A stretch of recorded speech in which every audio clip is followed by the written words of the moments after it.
Spivey or anyone else on your, that you have with you, do you wish to respond to any of these items?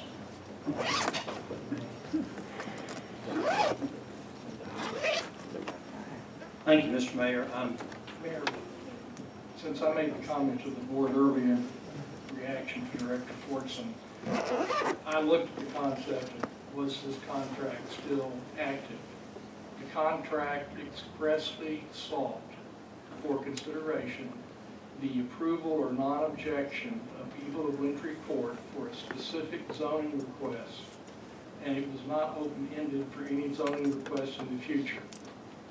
That they performed, and they actually had some petitions with names on it indicating that they were not opposed. The obligations of Deltic were performed, but it was only limited to an ordinance that is no longer valid. Okay, hopefully that addresses the contract issue that's been raised. No. Thank you for the extra time, Mr. Mayor.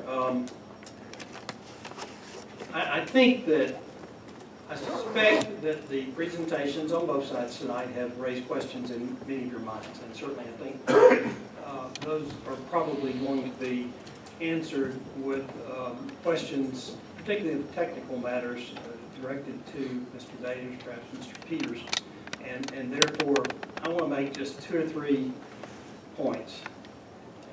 Deltic Timber commenced the development of Chenal Valley as a part of the city of Little Rock over 30 years ago.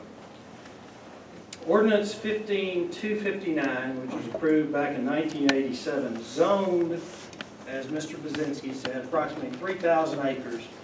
And this became the basis for what you all have heard over the past 30 years as the Chenal Master Plan.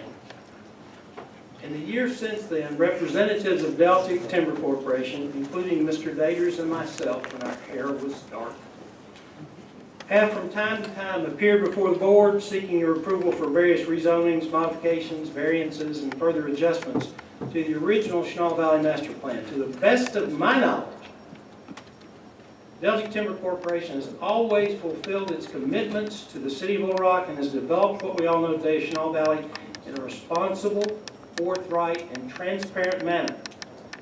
Deltic has always strived to make decisions and seek your approval for development of Chenal Valley, which are in the best interest of the city and the residents of Chenal Valley. It stands to reason that Mr. Daters and I could not appear before this body tonight had Deltic not lived up to these obligations in the past. I think there is some unfortunate misunderstanding on the part of some of the neighbors. Such as? There hasn't been any ratcheting or hijacking Specific. or manipulation. Deltic also relied on the city's records, and when it filed its application for the POD back in 2010, it showed the zoning as O2. This application shows the zoning as O2. Not here to beat up on the staff, not here to beat up on the neighbors. But Deltic has fully and completely fulfilled all of its obligations with regard to Wintry Court as set forth in the 2008 agreement, and will continue to make decisions with respect to Chenal Valley which are in the best interest of all the residents and business owners.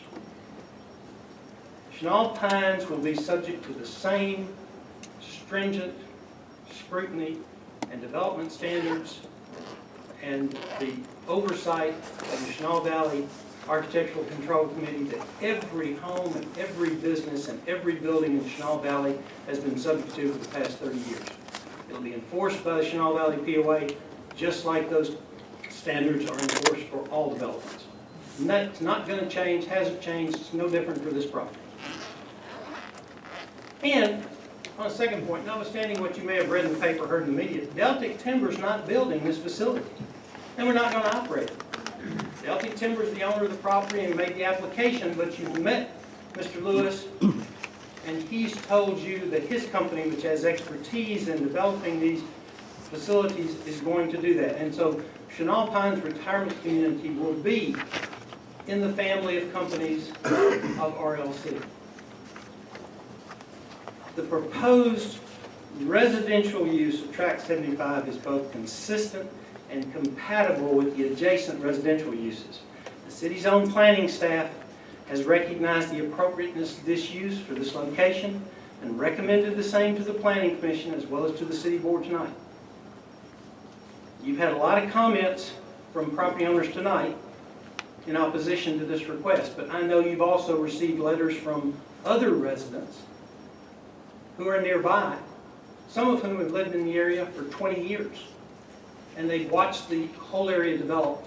And I think, without speaking for them, that they've told you they see this as an appropriate transitional use. I think they're also concerned that this is a far better, less intrusive use than some of the other uses which would go there as a matter of right and are subject to site plan review only. And Mr. Daters outlined that in his initial comments.